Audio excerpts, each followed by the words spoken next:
Dans la vallée où passe une haleine embaumée, Hercule combattait le lion de Némée. Rampant, agile et nu, parmi les gazons ras, parfois il étreignait le monstre dans ses bras, puis il le fuyait. Mais, plein de fureur et de joie, par un bond effrayant, on revenait sur sa proie. Au loin, sur les coteaux et dans les bois dormants, on entendit leurs cris et leurs rugissements.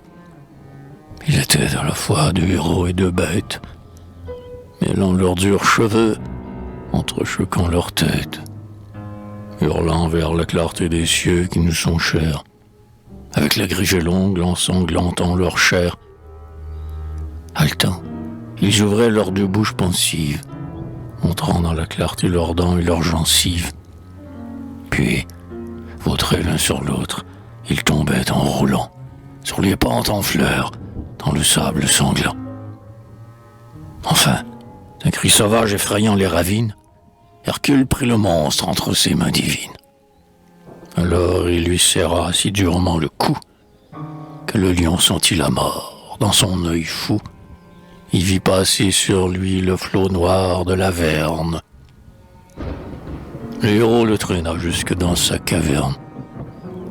Sombre et morne, elle avait une entrée au levant, et l'autre au couchant sombre, où s'engouffrait le vent.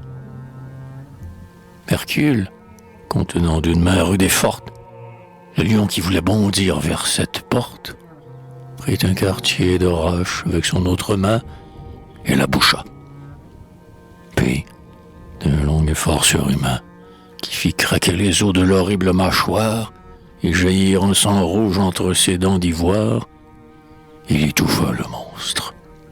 Et, penché vers les cieux, il écouta monter dans l'air silencieux son long râle et sa plainte amère au vent jeté, si triste que la terre en fut épouvantée. Puis le héros ouvrit ses bras, poussant un cri suprême. Le lion mourant tomba meurtri, et, se heurtant au mur de la caverne close, il expira, laissant traîner sa langue rose.